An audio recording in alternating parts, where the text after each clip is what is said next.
എല്ലാവർക്കും പുതിയൊരു ക്ലാസ്സിലേക്ക് സ്വാഗതം. ഇന്നത്തെ ക്ലാസ്സിൽ കലാകേരളം എന്ന യൂണിറ്റിൽ നിന്നും നമ്മൾ ഡിസ്കസ് ചെയ്യാൻ ബാക്കിയുള്ള ഭാഗങ്ങളിൽ നിന്നുള്ള ചോദ്യങ്ങളാണ് ഉൾപ്പെടുത്തിയിട്ടുള്ളത്. അപ്പോൾ നമ്മുടെ വീഡിയോ ഇഷ്ടപ്പെടുകയാണെങ്കിൽ ലൈക്ക് ചെയ്യാനും കമൻറ്റ് ചെയ്യാനും മറക്കരുത്. നമുക്ക് ചോദ്യങ്ങളിലേക്ക് കടക്കാം.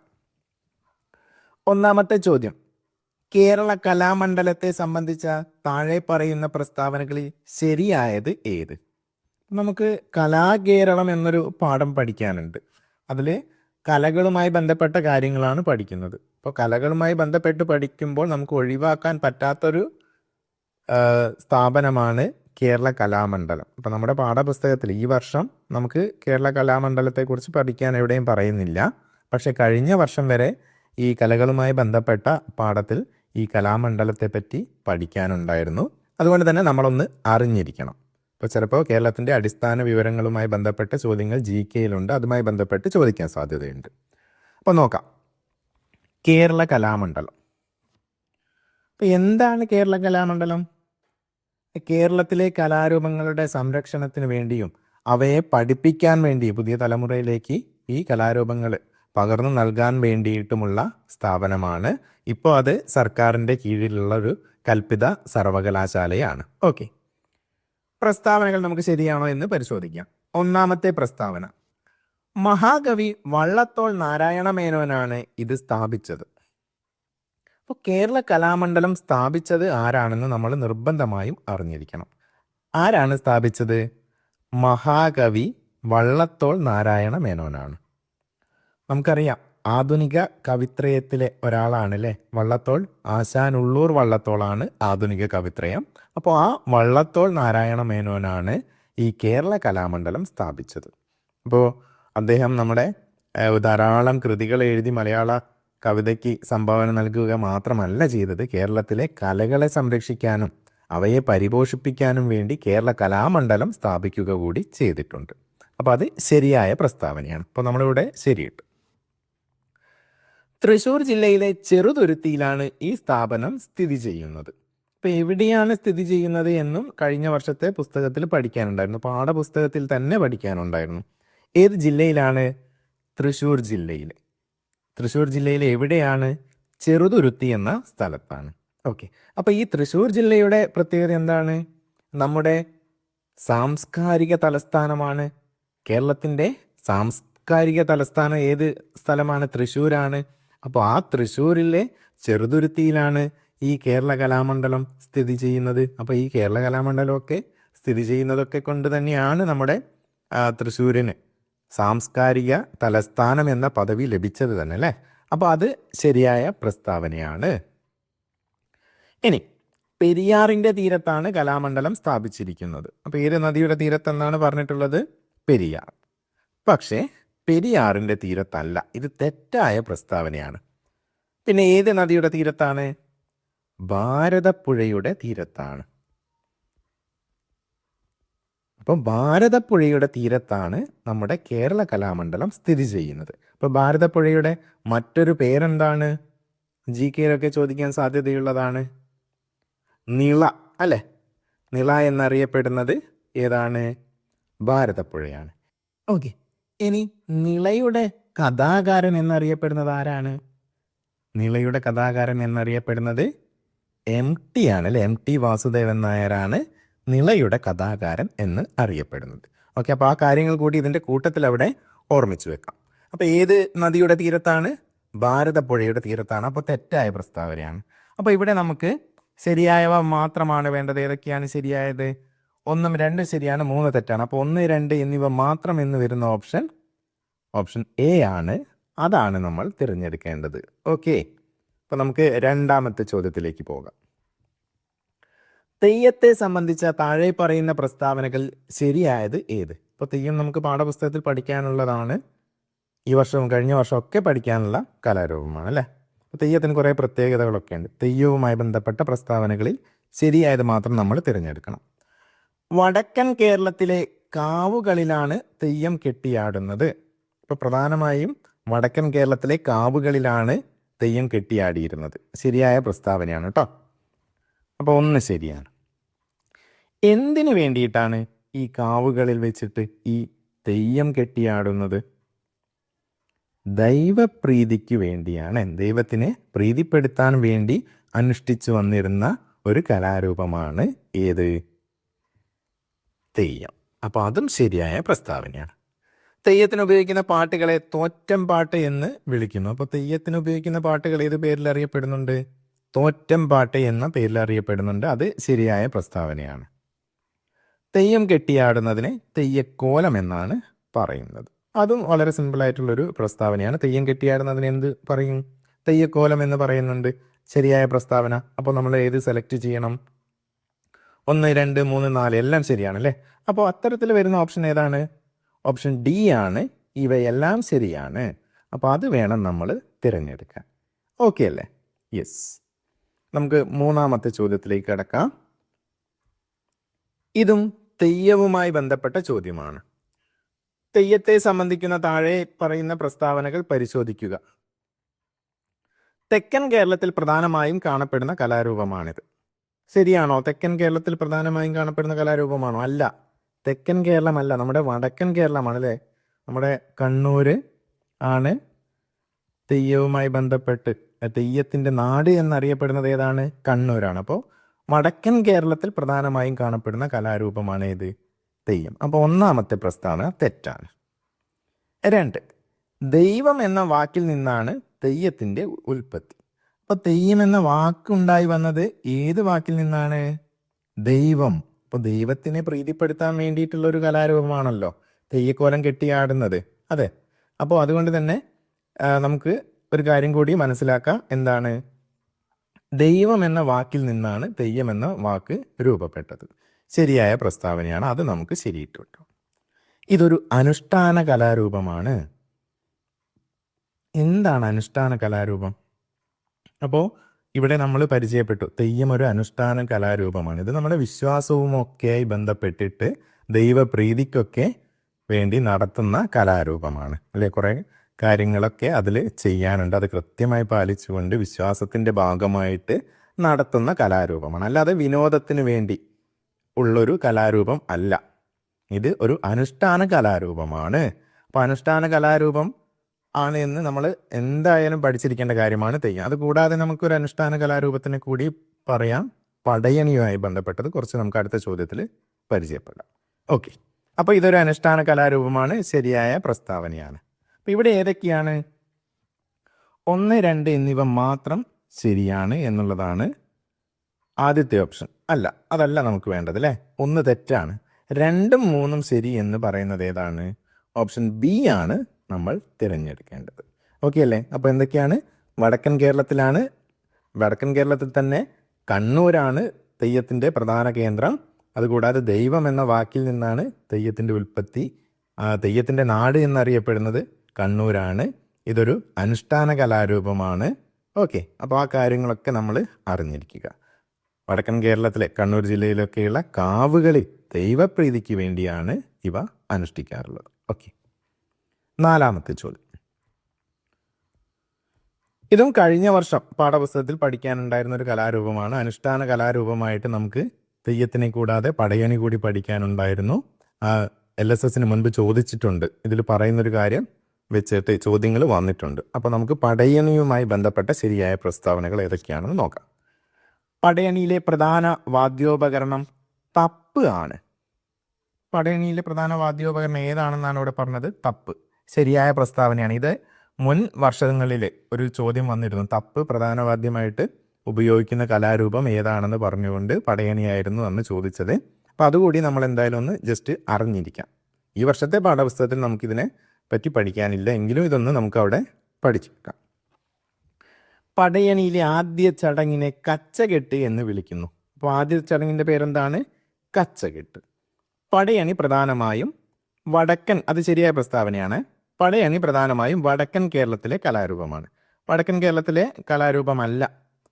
ഇത് മധ്യ തിരുവിതാംകൂറിൽ വരുന്ന സ്ഥലങ്ങളിലൊക്കെ, പത്തനംതിട്ട, ആലപ്പുഴ, കോട്ടയം, ആ ഒരു പ്രദേശങ്ങളിൽ പ്രധാനമായിട്ടും ഉണ്ടായിരുന്ന ഒരു കലാരൂപമാണ് ഏത്? പടയണി. ഇതും ഒരു അനുഷ്ഠാന കലാരൂപമാണ്. വിശ്വാസത്തിൻ്റെ ഭാഗമൊക്കെ ആയിട്ട് നടത്തുന്ന കലാരൂപമാണ്. അപ്പോൾ ഈ പ്രസ്താവന തെറ്റായ പ്രസ്താവനയാണ്. ഇത് കളിക്കാനൊക്കെ അത്യാവശ്യം മെയ് വഴക്കമൊക്കെ വേണം. നല്ല പരിശീലനം ലഭിച്ചിട്ടുള്ള ആളുകളൊക്കെയാണ് കളിക്കുക. വിളവെടുപ്പുമായി ബന്ധമുള്ളൊരു കലാരൂപമാണ്, അനുഷ്ഠാന കലാരൂപമാണ് പടയണി. ഓക്കെ, അപ്പോൾ നമുക്കിവിടെ തിരഞ്ഞെടുക്കാം ഏതൊക്കെയാണ്. 1, 2 മാത്രമാണ് ശരി. 1, 2 എന്നിവ മാത്രം ശരിയായതാണ് ഓപ്ഷൻ എ ആണ് നമ്മൾ കണ്ടെത്തേണ്ടത്. ഓക്കെ,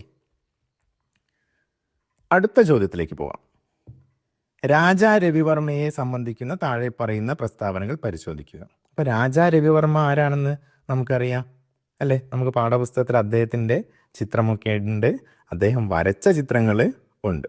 ഓക്കെ, രാജാ രവിവർമ്മ ഭാരതീയ ചിത്രകലയെ ലോകത്തിൻ്റെ നെറുകയിലെത്തിച്ച ചിത്രകാരനാണ് ഇദ്ദേഹം. അപ്പോൾ നമ്മുടെ ഭാരതീയ ചിത്രകലയെ ലോകത്തിൻ്റെ നെറുകയിലെത്തിച്ച അദ്ദേഹത്തിൻ്റെ ചിത്രങ്ങളൊക്കെ വളരെ വിലപ്പെട്ട ചിത്രങ്ങളാണ്. പല മ്യൂസിയങ്ങളിൽ, ലോകത്തിൻ്റെ വിവിധ ഭാഗങ്ങളിലുള്ള മ്യൂസിയങ്ങളിലൊക്കെ അദ്ദേഹത്തിൻ്റെ ചിത്രങ്ങൾ ഇപ്പോഴും പ്രദർശിപ്പിച്ചിട്ടുണ്ട്. വളരെ വിലമതിക്കുന്ന ചിത്രങ്ങളാണ് അല്ലേ? അപ്പോൾ നമ്മുടെ ഭാരതീയ ചിത്രകലയെ ലോക പ്രശസ്തമാക്കിയതിൽ വളരെയേറെ പങ്ക് വഹിക്കുന്ന ഒരു വ്യക്തിത്വമാണ് ആര്? രാജാ രവിവർമ്മ. ശരിയായ പ്രസ്താവനയാണ്. പാശ്ചാത്യ രാജ്യങ്ങളിൽ പ്രചാരത്തിലുണ്ടായിരുന്ന എണ്ണച്ചായം, അതായത് ഓയിൽ പെയിന്റിങ് അദ്ദേഹം ഉപയോഗിച്ചു.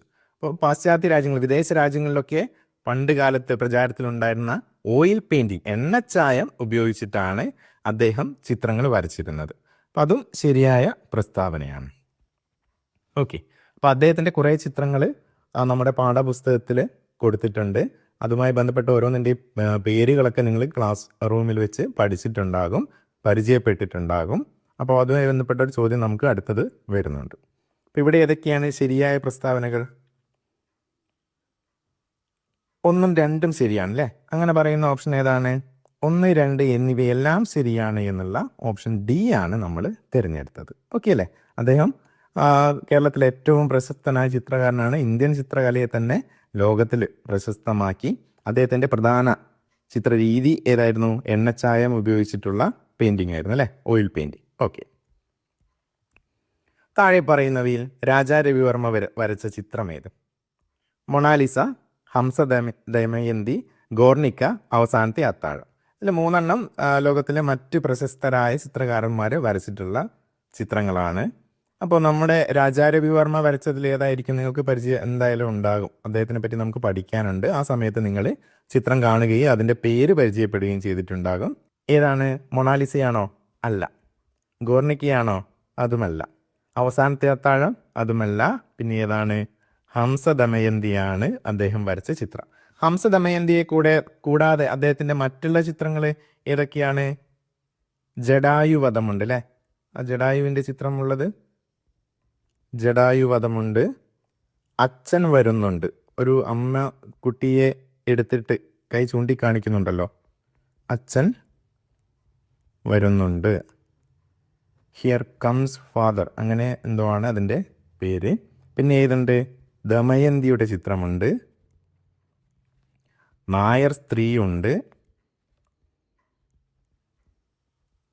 യെസ്, അപ്പോൾ ഇത്തരത്തിൽ പുരാണവുമായി ബന്ധപ്പെട്ടും സ്ത്രീകളുടെയും ഒക്കെ ചിത്രങ്ങളാണ് അദ്ദേഹം കൂടുതലായും വരച്ചിട്ടുള്ളത്. നിങ്ങൾ എന്തായാലും നിങ്ങളുടെ ക്ലാസ് റൂമിൽ വെച്ച് ചിത്രങ്ങളൊക്കെ കണ്ടിട്ടുണ്ടാവും. അപ്പോൾ ഈ പേരുകളൊക്കെ ജസ്റ്റ് ഒന്ന് പരിചയപ്പെടുക. അതിൽ ഹംസ ദമയന്തിയാണ് ഇവിടെ ഓപ്ഷനായിട്ട് വരുന്നത്. ഓക്കെ, നമുക്ക് അടുത്തത് നോക്കാം. ശാസ്ത്രീയ സംഗീതത്തെ സംബന്ധിച്ച താഴെ പറയുന്ന പ്രസ്താവനകളിൽ ശരിയായത് ഏത്? ശാസ്ത്രീയ സംഗീതം, നമ്മുടെ സംഗീതത്തിൻ്റെ വിവിധ ശാഖകളെപ്പറ്റി വിവിധ കാര്യങ്ങൾ നമുക്ക് പഠിക്കാനുണ്ട്. അതിലൊന്ന് പാഠപുസ്തകത്തിൽ പറയുന്നത് ശാസ്ത്രീയ സംഗീതമാണ്. അതുമായി ബന്ധപ്പെട്ട പ്രസ്താവനകൾ നമുക്ക് പരിശോധിക്കാം. കൃത്യമായ ആലാപന രീതികളോടും ചിട്ടകളോടും കൂടിയാണ് ഇത് അവതരിപ്പിക്കുന്നത്. ശാസ്ത്രീയമായിട്ട്, ആ പേരിൽ തന്നെ ഉണ്ട് അല്ലേ? ശാസ്ത്രീയ കലാരൂപങ്ങളും ഉണ്ട്, അതേപോലെ തന്നെ ശാസ്ത്രീയ സംഗീതവും. ഇതിനൊക്കെ എന്തുണ്ട്? കൃത്യമായ രീതികളുണ്ട്, ചിട്ടകളൊക്കെ ഉണ്ട്. ഇവിടെ എന്താണ്? കൃത്യമായ ആലാപന രീതികളാണ് ഉള്ളത്. അപ്പോൾ കൃത്യമായ ആലാപന രീതികളോടും ചിട്ടകളോടും കൂടിയാണ് ഇത് അവതരിപ്പിക്കുന്നത്. ശരിയായ പ്രസ്താവനയാണ്. കർണാടക സംഗീതം, ഹിന്ദുസ്ഥാനി സംഗീതം എന്നിവ ഇതിൻ്റെ 2 വിഭാഗങ്ങളാണ്. നമുക്ക് പാഠപുസ്തകത്തിൽ ഇതേ തരത്തിൽ പറയുന്നുണ്ട്. കർണാടക സംഗീതവും ഹിന്ദുസ്ഥാനി സംഗീതവും എന്തിൻ്റെ ഭാഗങ്ങളാണ്? ശാസ്ത്രീയ സംഗീതത്തിൻ്റെ ഭാഗങ്ങളാണെന്ന് പറയുന്നുണ്ട്. അതും ശരിയായ പ്രസ്താവന. ഇനി നാടൻ പാട്ടുകൾ ശാസ്ത്രീയ സംഗീതത്തിൽ പെടുന്നു. അപ്പം നാടൻ പാട്ടുകൾ ശാസ്ത്രീയ സംഗീതത്തിൽ പെടുന്നുണ്ടോ? ശാസ്ത്രീയ സംഗീതം എന്ന് പറയുമ്പോൾ എന്താണ്? കൃത്യമായ ആലാപന രീതികളും ചിട്ടകളും ഒക്കെ ഉണ്ട്. പക്ഷെ നാടൻ പാട്ടുകൾ അങ്ങനെയാണോ? അല്ല. അവ നമ്മുടെ സാധാരണക്കാർ അവരുടെ ജീവിത രീതിയുമൊക്കെയായി ബന്ധപ്പെടുത്തി അങ്ങനെ കൃത്യമായ ചിട്ടകളൊന്നുമില്ലാതെ പാടുന്ന പാട്ടുകളായിരുന്നു അല്ലേ? അപ്പോൾ ഇത് തെറ്റായ പ്രസ്താവനയാണ്. നാടൻ പാട്ടുകൾ ശാസ്ത്രീയ സംഗീതത്തിൽ പെടുന്നില്ല. അപ്പോൾ അവിടെ നമുക്ക് തെറ്റിടാം. അപ്പോൾ നമ്മൾ ശരിയായ പ്രസ്താവനകളായിരുന്നു കണ്ടെത്തേണ്ടത്. ഏതൊക്കെയാണ് ശരിയായ പ്രസ്താവനകൾ? 1, 2 എന്നിവ അല്ലേ? 1, 2 എന്നിവ മാത്രം. അതാണ് ശരിയായ നമ്മുടെ ഉത്തരം. ഓക്കെ. 8ാമത്തെ ചോദ്യം. നാടൻ പാട്ടുകളെ സംബന്ധിക്കുന്ന താഴെ പറയുന്ന പ്രസ്താവനകൾ പരിശോധിക്കുക. അപ്പോൾ നമ്മൾ തൊട്ട് മുൻപ് പറഞ്ഞല്ലേ നാടൻ പാട്ടുകളുമായി ബന്ധപ്പെട്ട് ഇവ സാധാരണയായി വായ്മൊഴിയായി തലമുറകളിലേക്ക് കൈമാറപ്പെടുന്നു. എങ്ങനെ കൈമാറപ്പെടുന്നു എന്നാണ് പറയുന്നത്? വായ്മൊഴിയായിട്ട്. അതായത് വരമൊഴിയും വായ്മൊഴിയും ഉണ്ട്. വരമൊഴി എന്ന് പറയുമ്പോൾ എഴുതി വെച്ചിട്ടാണ്. വായ്മൊഴി എന്ന് പറഞ്ഞാൽ ഒരാൾ പാടുന്നത് കേട്ട് മറ്റൊരാൾ അല്ലേ നമ്മുടെ വായിൽ നിന്ന് മറ്റൊരാളുടെ വായിലേക്ക് നാവിലേക്ക് ഇങ്ങനെ പോകുന്നതാണ് വായ്മൊഴി എന്ന് പറയുന്നത്. അപ്പോൾ ഇതെങ്ങനെയാണ്? നാടൻ പാട്ടുകൾ പണ്ട് കാലത്ത് നാടൻ പാട്ടുകളൊന്നും കൃത്യമായി പുസ്തകങ്ങളാക്കി എഴുതി വെച്ചിട്ട് അത് അടുത്ത തലമുറയിലുള്ളവർ പഠിച്ചിട്ട് പാടി വീണ്ടും അതിൽ എഴുതി വെച്ചത് മറ്റുള്ള തലമുറയിൽപ്പെട്ടവർ പാടി അങ്ങനെയല്ല. ഒരു തലമുറയിൽപ്പെട്ടത് ഒരു അച്ഛൻ പാടുന്നത് കേട്ടിട്ട് അവരുടെ മക്കൾ ആ നാടൻ പാട്ടുകൾ പരിചയപ്പെടും. അവർ പാടുന്നത് കേട്ടിട്ട് അവരുടെ മക്കൾ പിന്നീട് പരിചയപ്പെടും. അങ്ങനെ തലമുറയായിട്ട് ഈ വായ്മൊഴിയായിട്ടാണ് നാടൻ പാട്ടുകൾ കൈമാറപ്പെട്ടു വന്നിരുന്നത്. ശരിയായ പ്രസ്താവനയാണ്. കർഷകരുടെയും സാധാരണക്കാരുടെയും ജീവിതവും അധ്വാനവുമാണ് ഇവയുടെ ഇതിവൃത്തം. അപ്പോൾ ഇതിൻ്റെയൊക്കെ ഉള്ളടക്കം എന്തൊക്കെയാണ്? സാധാരണക്കാരുടെ ജീവിതവുമായി ബന്ധപ്പെട്ടിട്ടാണ്. കർഷകരുടെ ആവട്ടെ സാധാരണക്കാരുടെ ആവട്ടെ അവരുടെ ജീവിതവും അധ്വാനവും ഒക്കെയാണ് ഇതിൻ്റെ ഉള്ളടക്കമായിട്ട് വരുന്നത്. അപ്പോൾ ഈ കൃഷിയുമായി ബന്ധപ്പെട്ട പാട്ടുകൾ കൃഷിപ്പാട്ടുകൾ എന്ന് പഠിച്ചു അല്ലേ? കൃഷിപ്പാട്ടുകൾ തന്നെ പലതരത്തിലുണ്ട്. ഞാറ്റുപാട്ടുണ്ട്. ഞാറ് നടുന്ന സമയത്ത് പാടുന്ന പാട്ട് ഞാറ്റുപാട്ടാണ്. ഇനി നെല്ല് കൊയ്യുന്ന സമയത്ത് പാടുന്നത് ഏതാണ്? കൊയ്ത്ത് പാട്ടാണ്. അത്തരത്തിൽ പലതരത്തിൽ സാധാരണക്കാരൻ്റെയും അല്ലെങ്കിൽ കർഷകരുടെയും ഒക്കെ ജീവിതവും അല്ലെങ്കിൽ അവരുടെ ജോലിയുമായി ബന്ധപ്പെട്ട് അധ്വാനവുമായി ബന്ധപ്പെട്ട പാട്ടുകളാണ്. അതും ശരിയായ പ്രസ്താവനയാണ്. നാടൻ പാട്ടുകൾ എല്ലായ്പ്പോഴും സംസ്കൃത ഭാഷയിൽ മാത്രമാണ് രചിക്കാറുള്ളത്. അങ്ങനെയുണ്ടോ? ഇല്ല. നമ്മൾ തൊട്ട് മുൻപ് എന്ത് പറഞ്ഞു? സാധാരണക്കാരുടെ പാട്ടുകളാണ്. അപ്പോൾ സാധാരണക്കാരന് മനസ്സിലാവേണ്ട ഭാഷയിലല്ലേ നമ്മൾ കേൾക്കാറുള്ള പാടാറുള്ള നാടൻ പാട്ടുകളൊക്കെ സംസ്കൃതത്തിലുള്ളതാണോ? അല്ല. തെറ്റായ പ്രസ്താവനയാണ്. സാധാരണക്കാരൻ്റെ ലളിതമായ മലയാള ഭാഷയിലാണ് നാടൻ പാട്ടുകൾ നമ്മുടെ നാട്ടിലെ നാടൻ പാട്ടുകളൊക്കെ രചിക്കുന്നത്. അപ്പോൾ ഇത് തെറ്റായ പ്രസ്താവനയാണ്. ഏതൊക്കെയാണ് ശരി? 1, 2 മാത്രമാണ് ശരിയായ പ്രസ്താവനകൾ അല്ലേ? 1, 2 എന്നിവ മാത്രം എന്നുള്ള ഓപ്ഷൻ എ ആണ് നമ്മളിവിടെ തിരഞ്ഞെടുക്കുന്നത്. ഓക്കെ. അടുത്ത ചോദ്യം. ഇരയിമ്മൻ തമ്പിയെ സംബന്ധിച്ച താഴെ പറയുന്ന പ്രസ്താവനകൾ പരിശോധിക്കുക. ഇരയിമ്മൻ തമ്പി. അപ്പോൾ സംഗീതവുമായി ബന്ധപ്പെട്ട് പറയുമ്പോൾ നമുക്ക് ഒഴിവാക്കാൻ പറ്റാത്ത വ്യക്തിത്വങ്ങളൊക്കെ ഉണ്ട്. അവരിൽ ഒരാളായത് കൊണ്ടാണ് ഇരയിമ്മൻ തമ്പിയെ നമ്മൾ ഉൾപ്പെടുത്തിയത്. നമ്മുടെ കഴിഞ്ഞ വർഷത്തെ ടെക്സ്റ്റിലൊക്കെ ഇരയിമ്മൻ തമ്പിയെ പറ്റി കൃത്യമായിട്ട് പഠിക്കാനുണ്ട്. നോക്കാം. ഓമനത്തിങ്കൽ കിടാവോ എന്ന വിശ്വപ്രസിദ്ധമായ താരാട്ട് പാട്ട് ഇദ്ദേഹത്തിൻ്റെ രചനയാണ്. അപ്പോൾ നാടൻ പാട്ടുകളെ പറ്റിയും ശാസ്ത്രീയ സംഗീതത്തെ പറ്റിയും മാപ്പിളപ്പാട്ടുകളെ പറ്റിയും നമുക്ക് ഈ വർഷത്തെ പാഠപുസ്തകത്തിലുണ്ട്. അവിടെ വിട്ടുപോയ കാര്യങ്ങളാണ് ഏതൊക്കെ? താരാട്ട് പാട്ടും വടക്കൻ പാട്ടുകളുമൊക്കെ. അതൊക്കെ കഴിഞ്ഞ വർഷത്തെ 4ാം ക്ലാസ്സിലെ പാഠപുസ്തകത്തിൽ ഉണ്ടായിരുന്നു. അതുകൊണ്ടാണ് ഇത് ഉൾപ്പെടുത്തിയത്. ഓക്കെ.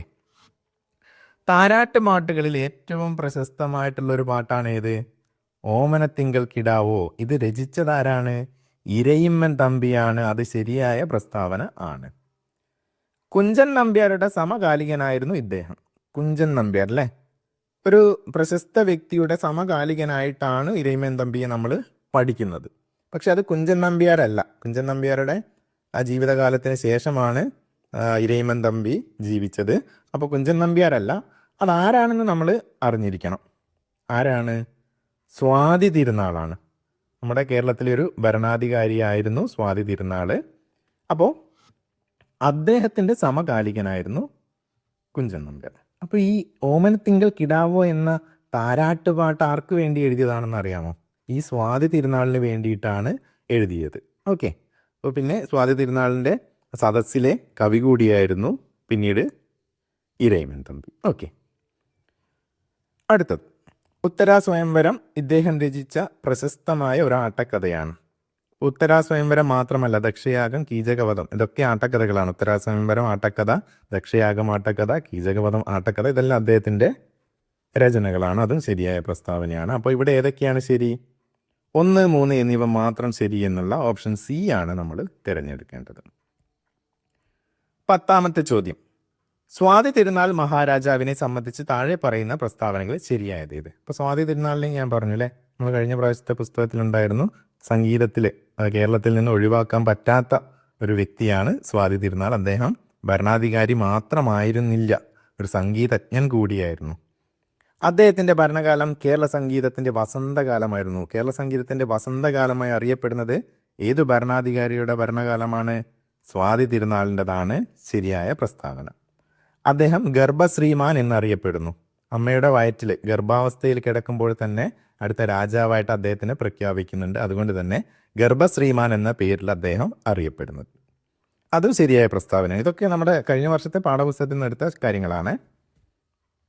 അദ്ദേഹം മലയാളത്തിൽ മാത്രമാണ് കൃതികൾ രചിച്ചത്.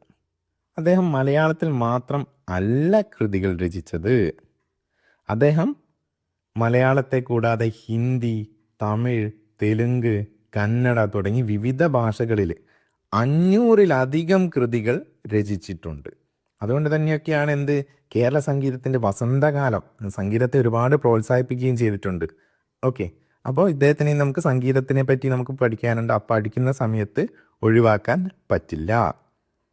ശരിയായ പ്രസ്താവന അല്ല ഇത്, തെറ്റായ പ്രസ്താവനയാണ്. ഓക്കെ, അപ്പോൾ ഇവിടെ ശരിയായ പ്രസ്താവന ഏതൊക്കെയാണ്? 1, 2 എന്നിവ മാത്രമാണ്. 1, 2 എന്നിവ മാത്രം. ഓക്കെ, അത് നമ്മൾ തിരഞ്ഞെടുത്ത് കഴിഞ്ഞു. ഇനിയും ചോദ്യങ്ങളുണ്ട്. 11ാമത്തെ ചോദ്യം ഞാൻ പറഞ്ഞു നേരത്തെ, നമ്മൾ ഇതിൽ ഒഴിവാക്കപ്പെട്ട 2 ഗാന ശാഖകളാണ് താരാട്ടുപാട്ടും വടക്കൻ പാട്ടും. ജസ്റ്റ് ചെറിയൊരു കാര്യം മാത്രം വടക്കൻ പാട്ടുമായി ബന്ധപ്പെട്ടിട്ട്. ഇപ്പോൾ വടക്കൻ കേരളത്തിലെ പാട്ടുകളാണല്ലേ വടക്കൻ പാട്ടുകൾ. അത് പേര് വരാൻ തന്നെ കാരണം അതുകൊണ്ടാണ്. അപ്പോൾ എന്താണ് വടക്കൻ പാട്ടുകൾ? അതിന് മുൻപ് നമുക്കിവിടെ ചോദ്യം നോക്കാം. വടക്കൻ പാട്ടിലെ വീരനായകർ അല്ലാത്തത് ആര്? തച്ചോളി ഉദയനൻ വടക്കൻ പാട്ടിലെ വീരനായകനാണ്. ആരോമൽ ചേകവർ ശരിയാണ്. പഴശ്ശിരാജ ശരിയല്ല. ആരോമൽ ഉണ്ണി ശരിയാണ്. അപ്പോൾ ഇവിടെ വടക്കൻ പാട്ടുകളിലെ വീരനായകൻ അല്ലാത്തത് ആരാണ്? പഴശ്ശിരാജയാണ്. വടക്കൻ പാട്ടുകൾ ഈ തച്ചോളി ഉദയനൻ, ആരോമൽ ഉണ്ണി, ഉണ്ണിയാർച്ച ഇവരുടെയൊക്കെ വീരസാഹസിക കഥകൾ. ഇവരൊക്കെ അംഗച്ചേകവരായിരുന്നു. നമ്മുടെ ഈ വടകര, ലോകനാർക്കാവ്, കോഴിക്കോട് ജില്ലയിലെ അപ്പോൾ ആ പ്രദേശങ്ങളിൽ പണ്ട് ജീവിച്ചിരുന്ന അംഗച്ചേകവരായിരുന്നു. അപ്പോൾ അവരുടെ വീരസാഹസിക കഥകൾ പറയുന്ന പാട്ടുകളാണ് വടക്കൻ പാട്ടുകൾ. ആ കാര്യം നമ്മൾ ജസ്റ്റ് ഒന്ന് അവിടെ അറിഞ്ഞു വെക്കാം. ഓക്കെ, അടുത്ത ചോദ്യത്തിലേക്ക് കടക്കാം. നമുക്ക് കലാരൂപങ്ങൾ കഴിഞ്ഞിട്ട് അതിൽ ആഘോഷങ്ങളുമായി ബന്ധപ്പെട്ട കാര്യങ്ങളുണ്ട്. ആഘോഷങ്ങളുമായി ബന്ധപ്പെട്ട ചോദ്യങ്ങൾ നമ്മൾ മുൻ പാഠത്തിൽ ഉൾപ്പെടുത്തിയിട്ടുണ്ട്. അതുകൊണ്ട് ഒരു ചോദ്യം മാത്രം, പാഠപുസ്തകത്തിൽ പറയുന്ന ഒരു കാര്യം ഉൾപ്പെടുത്തിയ ഒരു ചോദ്യം മാത്രം ഇവിടെ പറയുകയാണ്. ഓണാഘോഷത്തെ സംബന്ധിക്കുന്ന താഴെ പറയുന്ന പ്രസ്താവനകൾ ശരിയായ ഏത്? ഓണാഘോഷം. ഓണസദ്യയും അത്തപ്പൂക്കളവും ഓണത്തിൻ്റെ പ്രധാന ഭാഗങ്ങളാണ്. നമുക്ക് ഒരു സംശയവും വേണ്ടാത്ത കാര്യമാണ് സദ്യയും പൂക്കളവും അല്ലേ. ഓണസദ്യയും അത്തപ്പൂക്കളവും ശരിയായ പ്രസ്താവന. നെഹ്റു ട്രോഫി വള്ളംകളി ഓണക്കാലത്തെ ഒരു പ്രധാന വിനോദമാണ്. നമ്മുടെ ടെക്സ്റ്റ് ബുക്കിൽ, ടീച്ചർ ഹാൻഡ് ബുക്കിൽ, ടീച്ചർ ടെക്സ്റ്റിൽ പറയുന്നൊരു കാര്യമാണ്. എന്താണ്? നെഹ്റു ട്രോഫി വള്ളംകളി ഓണക്കാലത്ത് നടത്തുന്ന വള്ളംകളിയാണ്. വളരെ പ്രശസ്തമായിട്ടുള്ള വള്ളംകളിയാണ്. പണ്ട് പ്രൈം മിനിസ്റ്റേഴ്സ് ട്രോഫി എന്ന പേരിൽ അറിയപ്പെട്ടു. പിന്നീട് നമ്മുടെ പ്രധാനമന്ത്രിയായ നെഹ്റു ഈ വള്ളംകളി കാണാൻ ആലപ്പുഴയിൽ എത്തുന്നു, കാണുന്നു. അദ്ദേഹം വളരെ ആവേശഭരിതനാകുന്നുണ്ട്. അതിനുശേഷം അതിൻ്റെ പേര് എന്താക്കി മാറ്റി? നെഹ്റു ട്രോഫി വള്ളംകളി. ഇതും കഴിഞ്ഞ വർഷം മലയാളത്തിലൊരു പാഠം തന്നെ ഉണ്ടായിരുന്നു, നെഹ്റു ട്രോഫി വള്ളംകളി എന്ന് പറഞ്ഞിട്ട്. അപ്പോൾ നെഹ്റു ട്രോഫി വള്ളംകളി എന്തുമായി ബന്ധപ്പെട്ടതാണ്? ഓണക്കാലത്തെ ഒരു പ്രധാന വിനോദമാണ്. ഓണവുമായി ബന്ധപ്പെട്ടതാണ്. ശരിയായ പ്രസ്താവനയാണ്. വിളവെടുപ്പുമായി ബന്ധമില്ലാത്തൊരു ആഘോഷമാണിത്. വിളവെടുപ്പുമായി ബന്ധമില്ല എന്ന് പറയാൻ പാടില്ല, ബന്ധമുണ്ട്. വിളവെടുപ്പുമായി ബന്ധമുള്ള ഒരു ആഘോഷമാണ് ഇത് ഓണം. അപ്പോൾ അത് തെറ്റായ പ്രസ്താവന. അപ്പോൾ ഇവിടെ ഏതൊക്കെയാണ് ശരി? 1, 2 എന്നീ ചോദ്യങ്ങൾ മാത്രമാണ് ഇവിടെ ശരി. ഓക്കെ അല്ലേ? അപ്പോൾ 12 ചോദ്യങ്ങളാണുള്ളത്. നിങ്ങൾക്ക് 12ൽ എത്ര മാർക്കാണ് ലഭിച്ചത് എന്ന് കമൻറ്റ് ചെയ്യാം. ഓക്കെ അല്ലേ? അപ്പോൾ നമ്മുടെ വീഡിയോ കഴിഞ്ഞിട്ടില്ല. ഒരു ചോദ്യം നിങ്ങൾക്കായിട്ട് മാറ്റി വെച്ചിട്ടുണ്ട്. വളരെ എളുപ്പമുള്ള ചോദ്യമാണ്. മാപ്പിളപ്പാട്ടിലെ മഹാകവി എന്നറിയപ്പെടുന്ന കവി ആര്? ഓപ്ഷൻസ്: കുഞ്ചൻ നമ്പ്യാർ, മോയിൻകുട്ടി വൈദ്യർ, ഇരയിമ്മൻ തമ്പി, വള്ളത്തോൾ. ഇതിലൊരാൾ മാപ്പിളപ്പാട്ടിലെ അതികായനാണ്, വളരെ പ്രശസ്തനാണ്. മാപ്പിളപ്പാട്ടുകൾ അറിയാം, തുടക്കത്തിലൊക്കെ അറബി മലയാളത്തിലാണ് മാപ്പിളപ്പാട്ടുകൾ എഴുതിയിരുന്നത്. ആ കാര്യങ്ങളൊക്കെ നമുക്ക് പഠിക്കാനുണ്ട്. അപ്പോൾ മാപ്പിളപ്പാട്ടിലെ മഹാകവി എന്നറിയപ്പെടുന്ന കവി ആരാണെന്ന് നിങ്ങൾ കമൻറ്റ് ചെയ്യണം. ഓക്കെ അല്ലേ? യെസ്. അപ്പോൾ നമ്മുടെ വീഡിയോ ഇഷ്ടമായിട്ടുണ്ടെങ്കിൽ ലൈക്ക് ചെയ്യാനും ഉത്തരങ്ങളും നിങ്ങളുടെ സ്കോറും കമൻറ്റ് ചെയ്യാനും മറക്കരുത്.